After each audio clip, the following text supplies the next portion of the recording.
Good evening, everyone. This is Nitya Ramachandra from the NR Hour Sports Show. This is episode 883. I'm joined by former NFL tight end Charles Arbuckle. He played for UCLA for the Indianapolis Colts, and he used to be a tight ends coach for Arizona Hotshots in the Alliance League. So we'll get to all of that. But now he covers the game of football. He's a big-time analyst covering college football and sometimes NFL.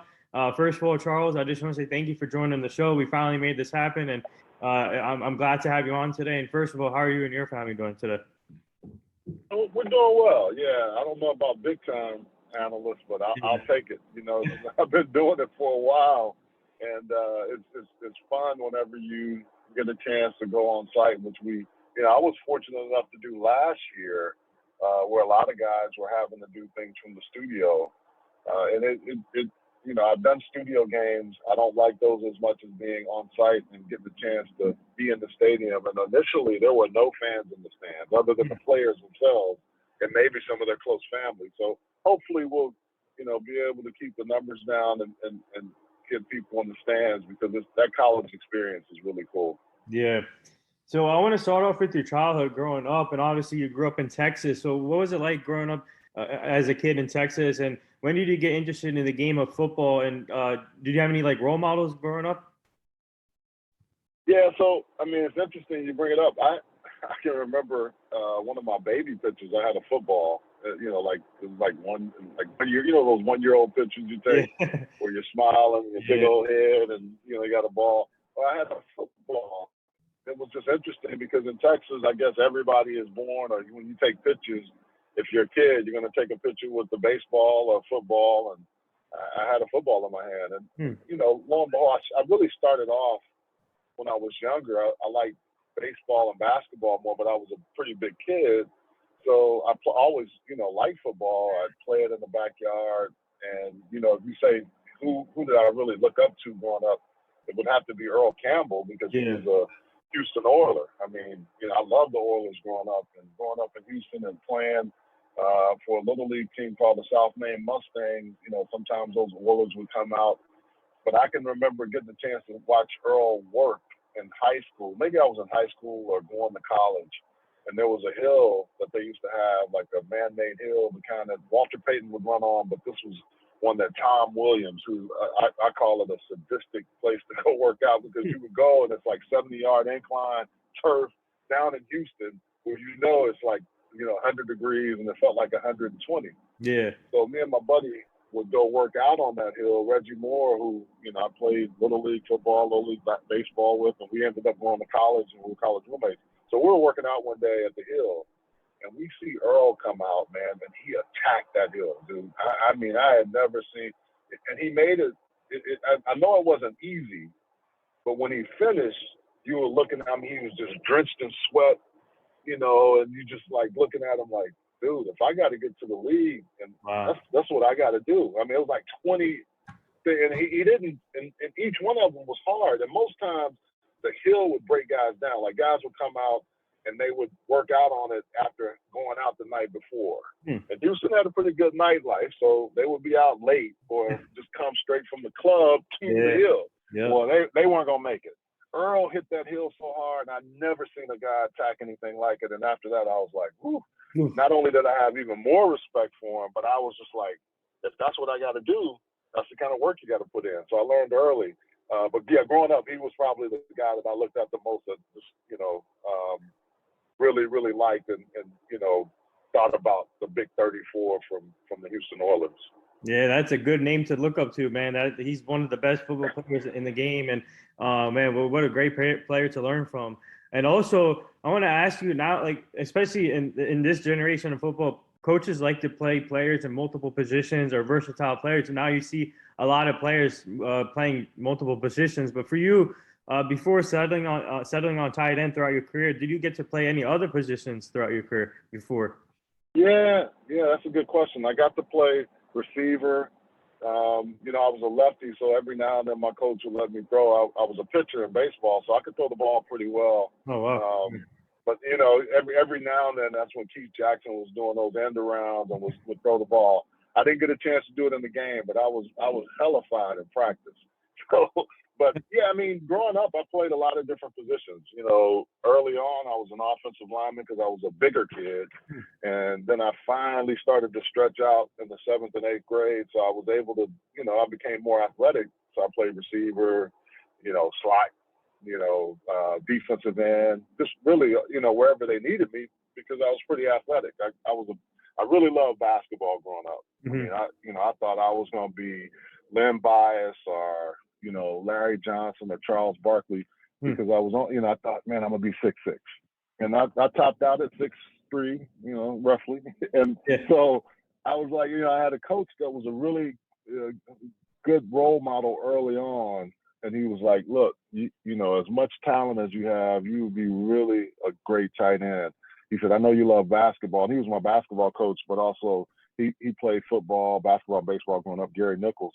He was like, look, you can do so much with your athletic ability. And he kind of made me open my eyes to see that potential. And then when I got to the JV team in high school, Belton Narcisse, who probably should have been our head coach at Willow Ridge, just really opened my eyes to that. And then the other interesting thing is that when we got a new coaching staff that came in for my junior year, they really started doing a lot of stuff where I would move. And, you know, we were kind of a veer team, but we spread and we would do a lot with the tight end. So, man, I was catching passes all over the field. I think my first varsity start, I had 9 catches. And it was like, you know, I hadn't played varsity football. I had really only been playing varsity baseball and basketball. So it was really cool to get that opportunity and you know, be in a position where I could make plays. And I think part of it was the athleticism and then being able to move around and being athletic enough to do some of the things that they wanted me to do.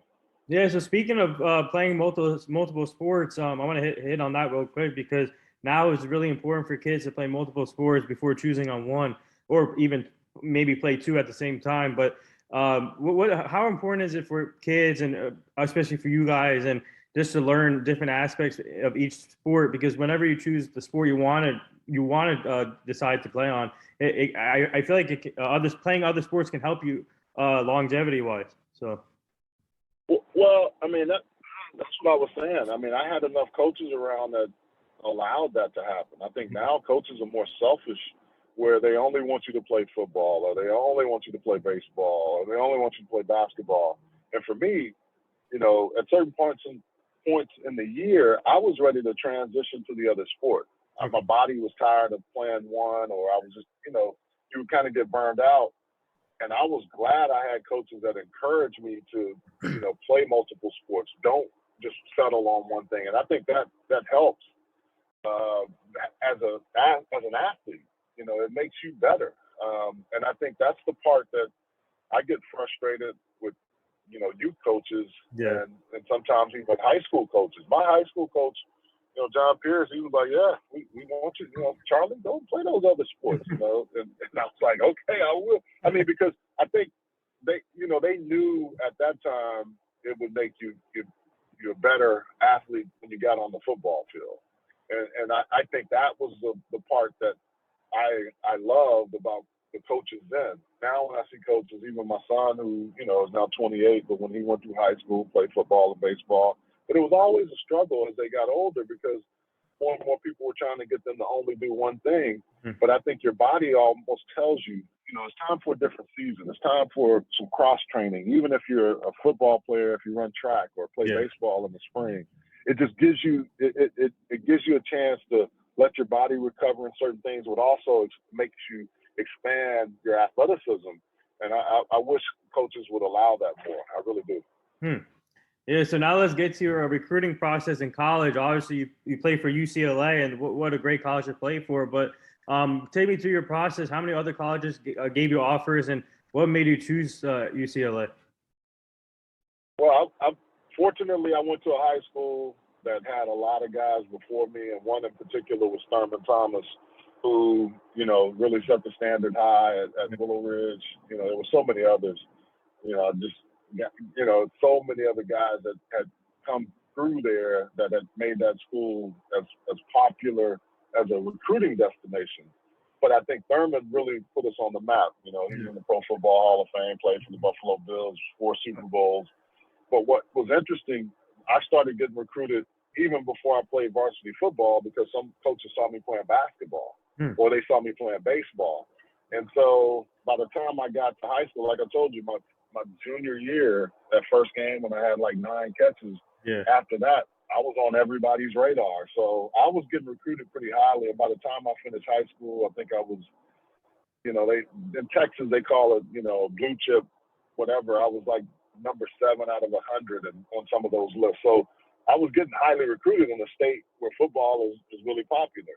And by the time I decided to kind of whittle down where I wanted to go from a, you know, visit standpoint, I chose UCLA, Stanford, Notre Dame, LSU, and Miami.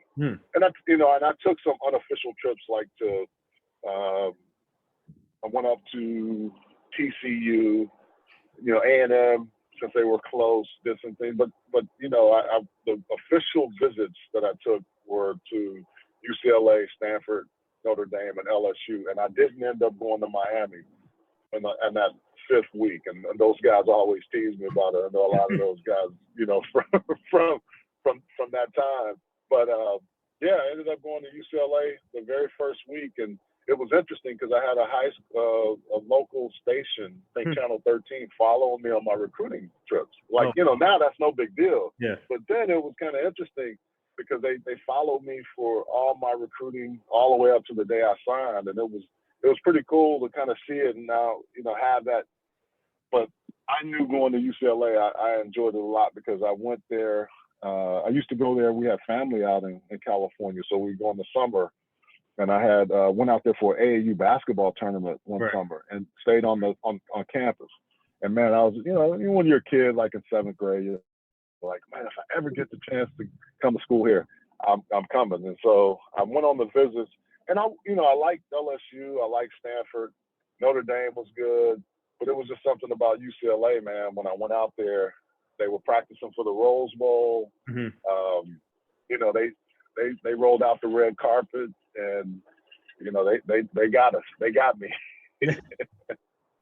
Yeah. So yeah, speaking of UCLA, and obviously once you made that official commitment and going to the stadium, exploring and seeing how great it is, and that stadium, the UCLA Bruins Stadium is amazing, and the jerseys are awesome, the light blue gold helmets. And what was it like just being in a nice weather area? And obviously you're from Texas, so you're used to the heat of hot weather. So, but what was it like playing in front of those fans and in UCLA? It was pretty cool. And we had a pretty special run. I mean, you know, my freshman year, we made it to a bowl game every year except my senior year. But my freshman year, we were pretty good. And then my sophomore and junior year, you know, my freshman year, Troy Aikman had come as a transfer, so he couldn't play. Yeah. And then he was able to play my sophomore and junior year, his junior and senior year. So, you know, I mean, it's not hard to like having Big 8 behind there and throwing that ball. And, you know, I can remember when I first saw him, you know, because back then there was no internet. I mean, you know, we had internet intranet on campus, so you could send something to a professor when you were late for an assignment, but you didn't have that. So it was a big deal when we saw this dude come out 6'4", about 225, straight spin it every throw. And he's out there working with Rick Neuheisel. So I got myself over there. I'm gonna go catch passes with this cat. I'm gonna learn what he can do. And sure enough, man, Troy could spin it. He was a good dude, just kind of quiet, you know, unassuming, but he had a certain kind of passion about him. And once we started playing, man, that became. We didn't make the Rose Bowl, but we were able to go to two really good bowl games and finish off his career at the Cotton Bowl, knowing that he was going to get drafted because the Cowboys were around every day. But what it did is it gave us, our fan base was so energized. I mean, basketball has always been big at UCLA, but in that stretch, we were battling USC every year, finishing like 4th, 5th, or 6th in the nation. We were number 1 in the nation for like 2 weeks in '88, and couldn't hold on to it and got beat by Washington State. But I think the biggest thing was just how special it was and how cool it was to be at that school at that time. We almost felt like stars in LA because you had the Raiders there and you had the Rams that were way out in Anaheim, but neither team was as good as they have been or had been, but we still were considered a pretty special unit. Wow. Yeah, so speaking of playing with Troy, I'm a big Dallas Cowboy fan here in Jersey, and my father brought me up as a Cowboy fan, and he watched the Irvin Aikman days and Emmitt Smiths, and he said it was awesome back in the day. So for you, what was it like playing with Troy Aikman and obviously catching balls from him? And he made it easy for you guys, right? So yeah, you know what it was? It was he would. You know how they always say, really great players make others around them better, and I think that was that was true. If he was working hard, why wouldn't you work hard? And I mean, that's everything. Just, how we went in the weight room, how we ran, what we did. But on the field, his attention to detail and his accuracy, I think that was the biggest thing that the people were amazed when he got to the Cowboys, his deep passes, his passes in the middle of the field. But Troy had always had that in him. You could see it. And if he missed, what I liked about Troy, he would give you a look if he was pissed at you or you did something he didn't like, but he would never show you up. Bub or Ake was like, all right, Bub, I got you. But the cool thing about it, we used to huddle then, so I was always the last guy out. People say, why do you leave so slowly? I said, the receivers are yapping like, I need the ball. Flipper Anderson, all those guys like, I need, throw me the ball, Troy, I'm wide open. So I'm the tight end. I'm coming up acting like I don't know the play or the snap count, and I'm like, Bub, I got you, man. So we always would laugh about that because those guys are just out there yapping, and I'm quietly, putting my bid in for the ball. And if I was open, I'm gonna get it. Right. I remember one time he threw it, and I missed it. He said, "Now you said you were open. You got it." I said, "Yeah, you're right." And after that, we were good. If I'm going to be open, I'm catching the ball because it's coming to me. And he's going to give it to you in a nice place where you can catch it and turn up the field. So, yeah, I mean, those are the kind of stories you remember more. You remember the games, you remember the practices, but the guys you played with and against. I mean, and not just all Troy. I mean, we had 35 players at that time in my 4 years that played sometime in the league, whether it was, 15 years or whether it was, 2 games. And that's Ken Norton. That's Carnell Lake. Yeah. That's, Gaston Green, Eric Ball, James Primus. I mean, Mel and Mike Farr, myself. So many, Marcus Turner. I mean, if I start just naming, Mike Lotus played in like 6 Super Bowls. Wow. Marcus Patton. There were so many guys on the field that you competed against every day that you had to be good. You weren't going to get on the field. Corwin Anthony, Corwin and I came in the same year. Reggie Moore. I mean, we had 35 guys in that stretch.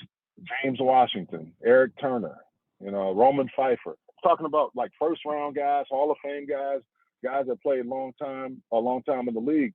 And it was because I told people this, and I don't think Coach Donahue ever got enough credit for how he helped build a staff. And he was a great CEO, but man, he had an eye for talent, and his coaches did as well. They would put you in the place where you could make plays, where you could become a really good player and know when you got to the league you were going to be well coached and you knew what to do. I mean, you may not be completely pro ready, but man, they got you so right on the field, learning coverages and what you needed to do to be a next level player. And that was because you saw it every day in practice. If you didn't compete, Ken Norton was going to tell you about it. I mean, and Ken talked the whole time. He still talks whenever I see him, But it's a good thing because even when we have those conversations, he's like, "Look, I knew you were going to be good. I had to bust your chops so I could make you better." And that's what it was all about. That was what I loved about playing there at that school. Because when we get together, a lot of us will be together here for this UCLA LSU game. It'll be that camaraderie that you have and that time that you remember most. So is Ken Norton is now with Seattle, right? If I'm not mistaken. Yeah. He's with Seattle. Mm-hmm. I think so. Yeah, because he had moved around, and I think he's back with Seattle. And that was the last I saw him when the Seahawks played the Panthers Mm-hmm. a couple years ago. It was good catching up with them. And, you know, we're all on a text chain, so we all still talk trash to each other and celebrate each other's birthdays. And, you know, just it was good, man. I always tell young kids or young, you know, people when they're looking at schools, I say, man, pick the school that's going to give you 40. Don't pick the one that's going to give you 4. I mean, you can go anywhere for 4 years, but, you know, I'm at a different place in my life, and I can see when you have people that pass or you have people that get sick, we all rally together, and that doesn't always happen. So, that was a really good, you know, I picked the right place for me. Yeah. So I want to get to your draft experience now. Obviously, you had an interesting draft experience. You got drafted in 1990, round 5, pick 125 by the New Orleans Saints. But take me to that process. So what was that like once you got your name called, waiting for your name to be called? But once you got your name called by the Saints, what was that feeling like? Well, I was a little upset because I kept being told I would be picked between the 2nd and 3rd round.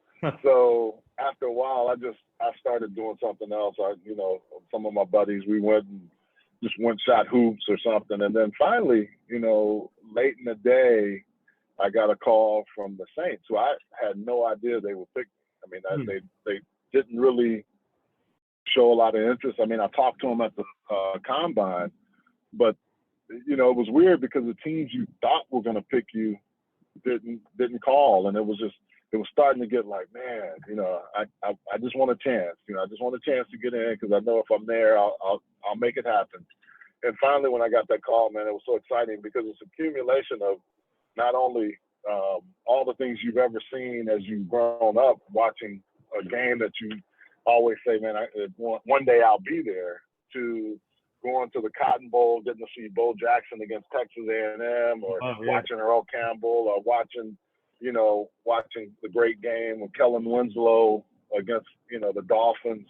Yeah. I think 1980. I can't remember the exact game. But, you know, seeing all those things, and then when you finally go through the scouting combine and the underwear Olympics where they poke and prod on every part of your body. I mean, you're like, they found things on me that I had done probably when I was 8 years old. Like I had a fractured ankle. That doesn't bother me, but they made it hurt. I mean, it was kind of like that because you have all these doctors pulling and poking and prodding on you. Wow. And, you know, I did well at all the testing. Mm-hmm. So I thought, I left, you know, I worked out well when they came to the school. Yeah. So I was really thinking, man, I'm going to get drafted pretty high. And it didn't happen. So, you know, it was a reset. I went to New Orleans and, you know, got hurt the last preseason game and got released and, you know, was still there for the whole year.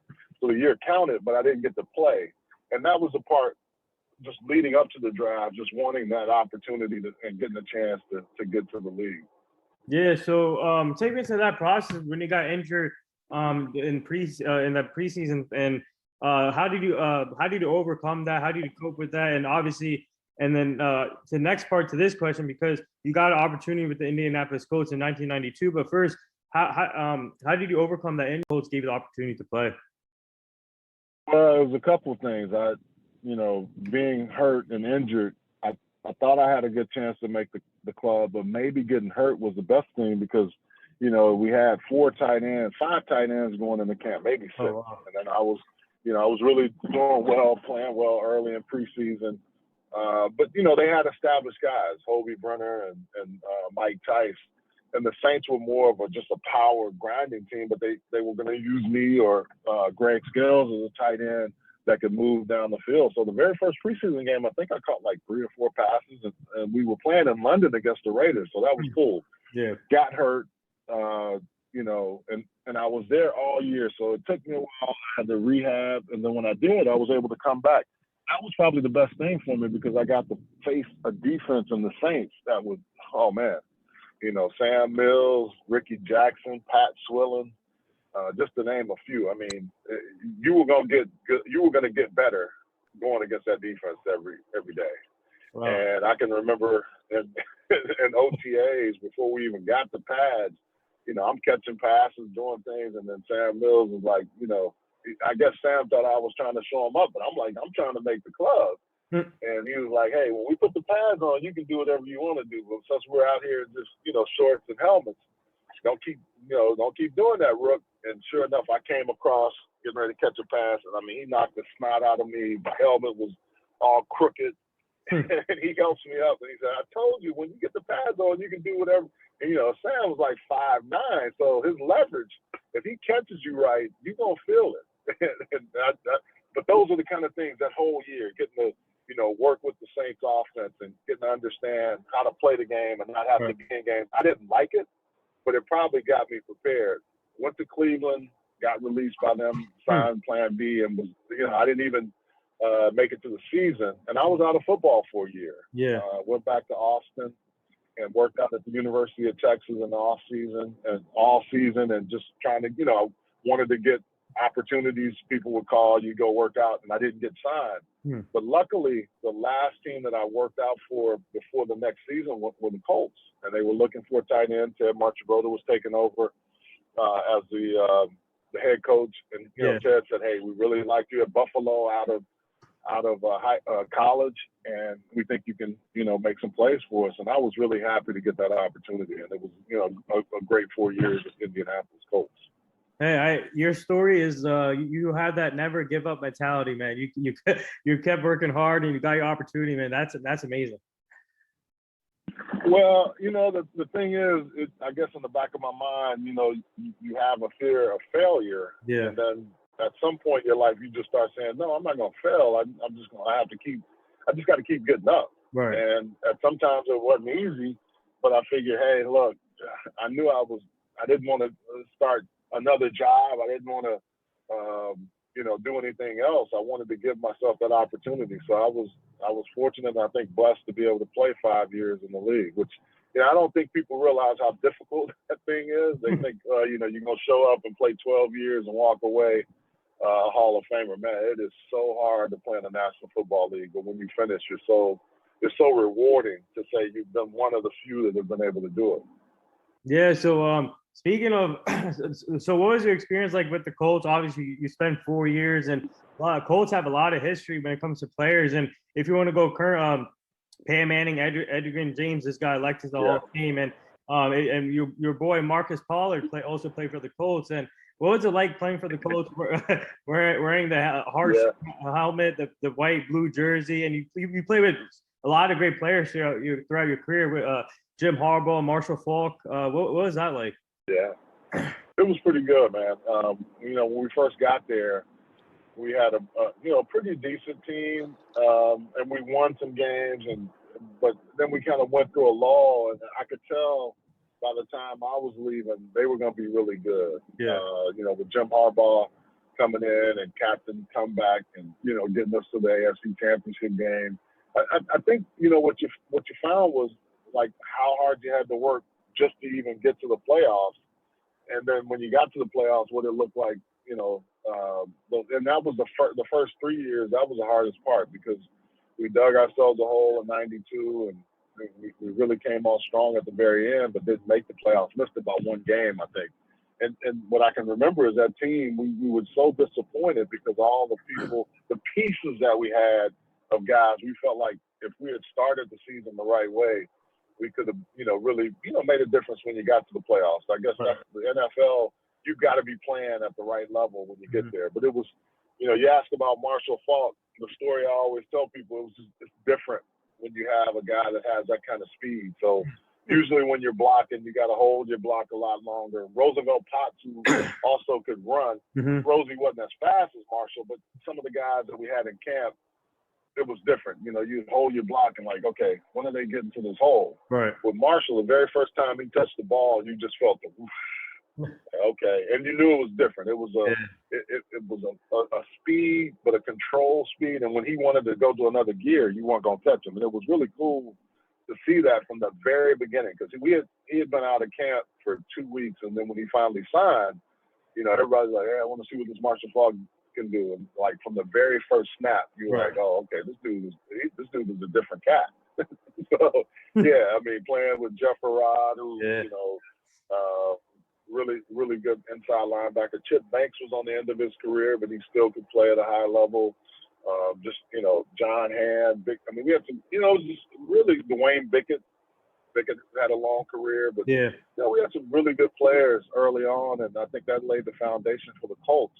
what was interesting to see is I was able to play with the Colts and then transition to broadcasting. Yeah. So I got a chance to watch the triplets and Peyton, Oh, wow. Edgerrin, and Marvin. But I would say this. I don't think Reggie Wayne ever gets enough credit for how good a player he is and was and should be in the Hall of Fame. Reggie I'm telling you, man, he used to make some spectacular plays in practice. So when they get to the game, he's snagging it with one hand off the bottom. I mean, you're like, wow. And Mark, they were all great players because they worked hard. So it was good to see it from my vantage point and, watch Marcus, who came in as an undrafted free agent, really talented player, but hadn't played football in college, and kind of helping him develop and learn the game, and then kind of watching him play. It was always nice to see those cats. I hang out with them some because I was still in town, but to watch them grow and develop was really neat. Yeah, and speaking of Marcus, you guys relate because he was a former tight end too in the league, and obviously you usually see two tight end systems. Like for example, the Patriots did that, and then the Patriots have it again for this season. But for you, did you play alongside Marcus Bartlett? Did they do two tight end systems when you played with Marcus? Well, Marcus was just coming in. It was really me and Kerry Cash. Okay. Yeah, Kerry Cash was the other tight end. Yeah. And then Marcus came in, and he was on the practice squad for a little bit before he got a chance to really start. So it was, when he was younger, it was me, Ken Dilger, Marcus, and they had one other guy. But yeah, I mean, that when he was able to take over, you could tell, and we liked using a lot of two tight ends. Ted Marchibroda was big on that, Lindy Infante, and I think, that was the part for me that was good because you got a chance to at least have 12 personnel on the field, or we called it ace at the time, and get a chance to be in the game quite a bit.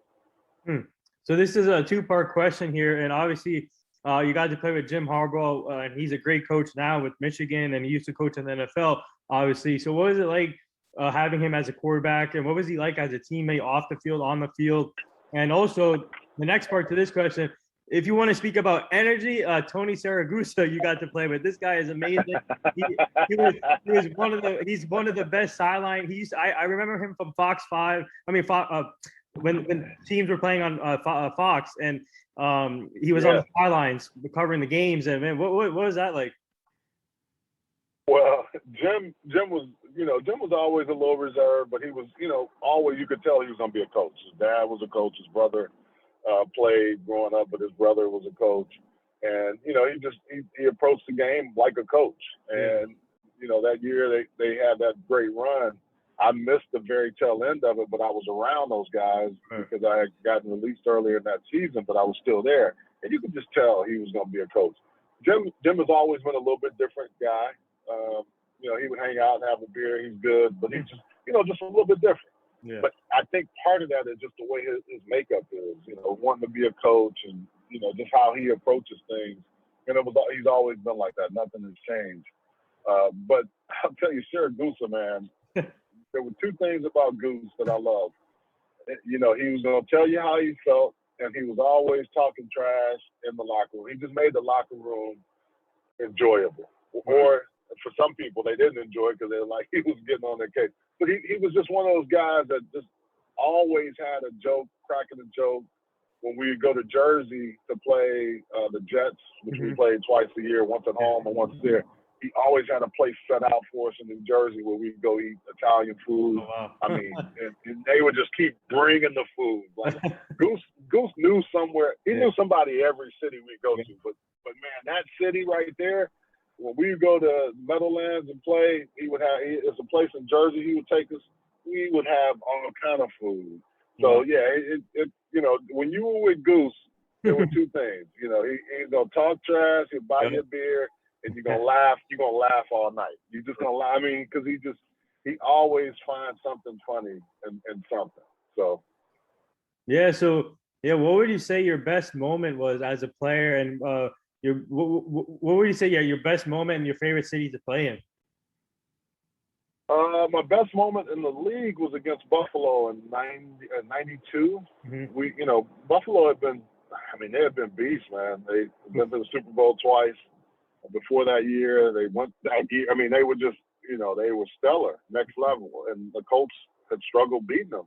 We ended up beating them at home. I had like 9 catches for about 100 yards in that game, and then in college, had a really great game against Nebraska my junior year. Those two really stood out.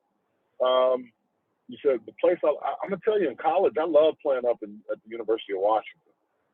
Man, that was a special place because they had the way their stadium was built and their fans were into it. They let you walk out before them out of your locker room, and then they come behind you and they're barking, and they always seem to turn off the lights or knock the lights out so you couldn't see. It wasn't that you were scared. It was like, oh, okay, that's pretty cool.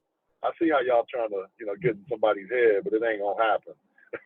But UW was a really cool place to play. And then, in the pros, playing in the AFC East, I always liked going to Miami. Miami was a good place to play. It was always hot, always warm, and we had the Dolphins who were really good, but for some reason we played pretty well when we go down there to Miami occasionally. Yeah, that's crazy. And before we get to your broadcasting career, I want to get to your coaching career because obviously you coach in the AAF, is the Alliance Football League. If no one knows about that, it was a different kind of league. And what was that experience like? And what was it like being a tight ends coach for the Arizona Hotshots? Man, I had a great time. It was an opportunity that Rick Neuheisel always said, hey, I think you'd make a good coach. Even Coach Donahue, he would always say, if that's something you want to do, you have the mindset for it. We got a great chance to go, live in Arizona, thinking that it was going to be something we could do every off season.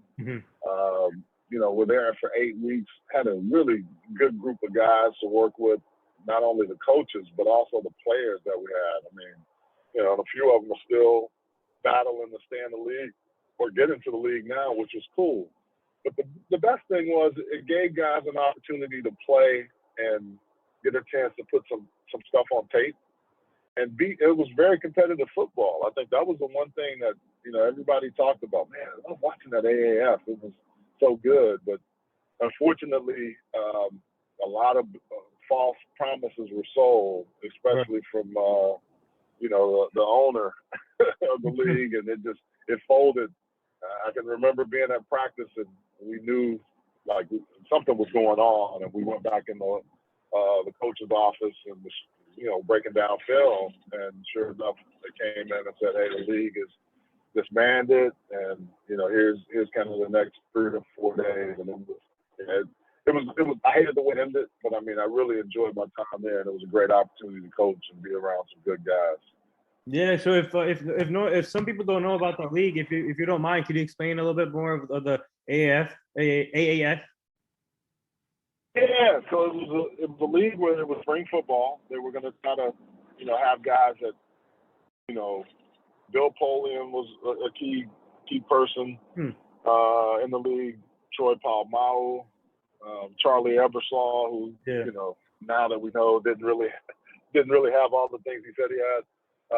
But I think the best thing was you had teams in cities where you could, scrimmage again. We all 8 teams went to San Antonio for about 4 weeks. So we were all down there kind of like during fall camp, that kind of concept. You got to play against, Steve Spurrier, the Orlando team. We scrimmaged them, we scrimmaged some other teams. Mike Singletary was a head coach there. So a lot of name guys, but also a lot of great staffs that put some really good players on the field. And yeah, it was just designed to be a spring league to allow it to kind of funnel into the NFL, and didn't quite work out. And then the XFL came the next year after that. Mm-hmm. Yeah. So for you, what's it like to obviously a former NFL player, now still being involved in the game as an analyst of calling football games and being a coach? So what's the experience been like for you just to stay in the game of football? Man, it's been good because you're getting a chance to be around the game. Yeah. Still talk to coaches and get a chance to watch young players who then develop and become, next level stars. And then some of those guys that maybe don't get the pro career, they become coaches. So it's been really cool. I mean, I started broadcasting, I think, in '97. And, I've had the good fortune of almost every year being involved in it and being around the game and calling some really cool games. Like I go back in time and when I was calling some Mid-American Conference games, it was Ben Roethlisberger battling Byron Leftwich, Miami of Ohio and Marshall. That league at the time had some really good quarterbacks, and one wasn't in the league, but I guess you could call UCF, Central Florida at the time. They were an independent. They were kind of a MAC adjacent member. Dante Culpepper was there. I mean, we got to see some really good quarterbacks. And then when I started doing things with ESPNU, kind of the same way, getting to go and sit down and meet with Bobby Bowden when he was coaching in 2005, or Joe Paterno before all that stuff happened. I mean, it was really cool to be in a place where I knew the game, played the game, and now being able, and now being able to call the game. And that's been the coolest part. Wow, yeah. Speaking of Bobby Bowden, obviously, rest in peace. What a devastating when I heard the news, and a legendary coach, obviously, with Joe Paterno. And actually, on our last episode, we had Andre Collins on the show. He used to play for Joe Paterno at Penn State. Yeah. So I want to ask you, what was it like interacting with Bobby Bowden and his expertise? Because, like I said, he's one of the best recruiters out there I've heard about. And what was it like interacting with him? Yeah.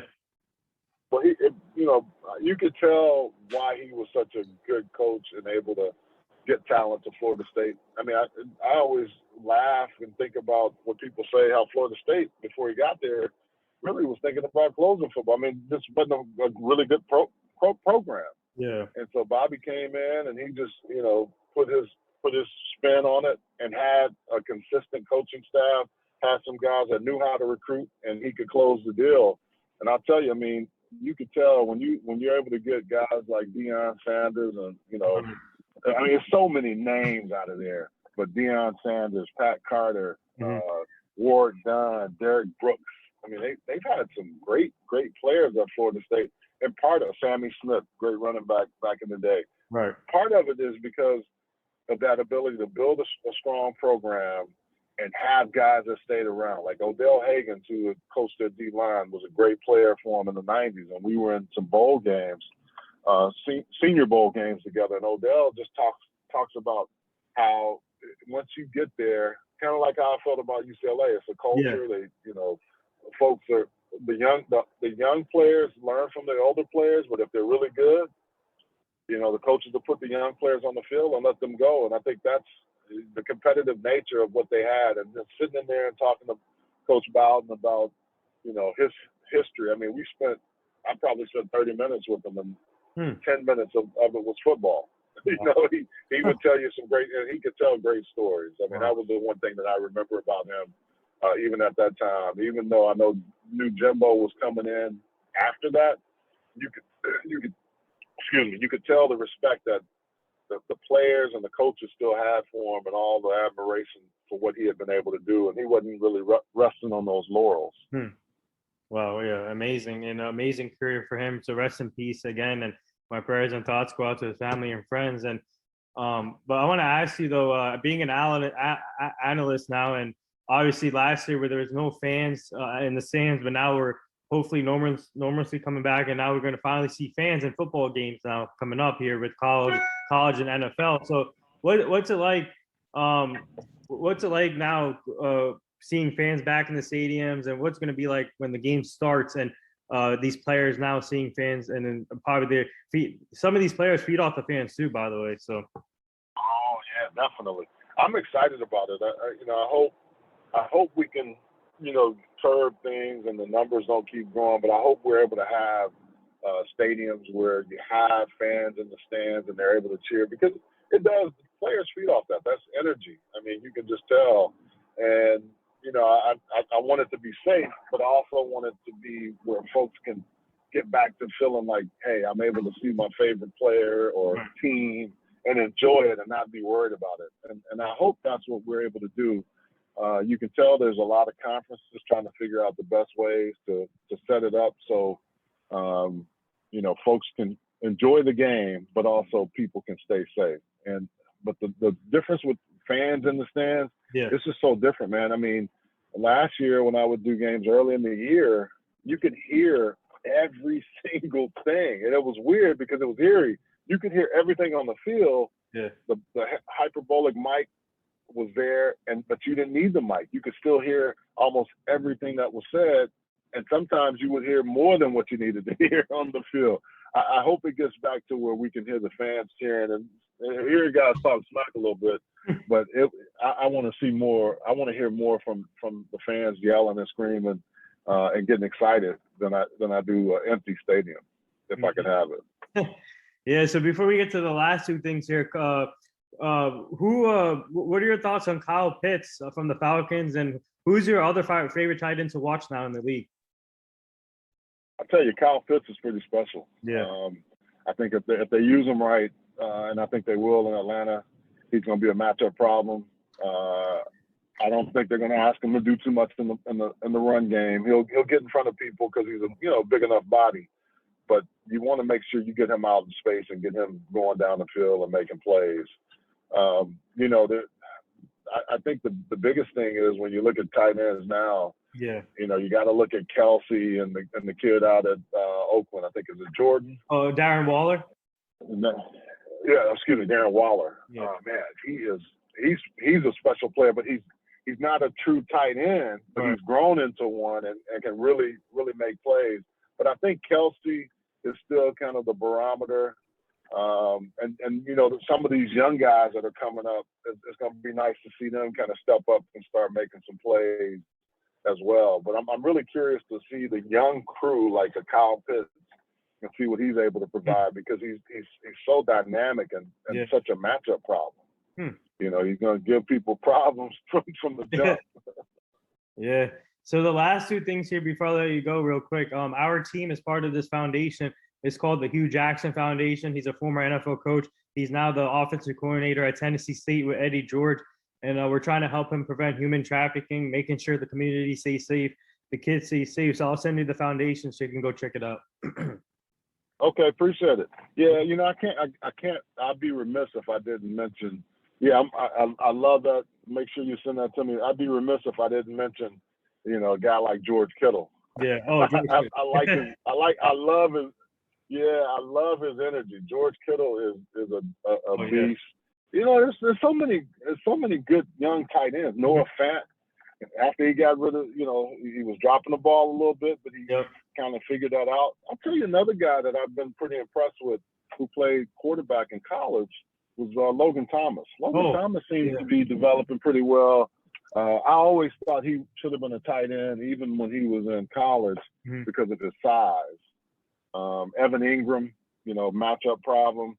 There's some really good young players and really some good guys coming in the league that I'm looking forward to watching. Yeah, so I'll name your tight end. We met him in person before, John O. Smith from the Patriots. Yep, he's really good too. Yeah.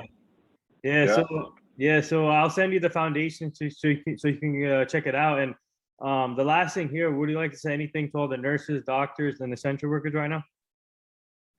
Yeah, I would. I'd like to thank them for all that they're doing on the front lines. I know sometimes they're battling with people who don't want to, mask up or get vaccinated. But man, it's so hard being in those clinics every day, being in those emergency rooms and taking care of people. I much love. My mom has been in healthcare. I've been in healthcare for years, but there's nothing like those frontline workers doing everything they can to keep us safe. So, kudos to them. Yeah, well said. And there it is. That wraps up episode 883 with former UCLA tight end, NFL tight end, played for the Colts, and he used to be a tight ends coach in the AAF league with the Arizona Hotshots, and now he's an analyst calling games, college football games. Man, Charles, I just want to say thank you for joining the show. Keep up the great work. Everyone go check out Charles Arbuckle on all social media formats. This has been awesome, a great interview, and we would like to have you back on the show at some point so you can meet the full team, but keep up the great work, and thank you again. All right. Thanks, man. You have a good one. Good talking. Yeah, thank you. All right.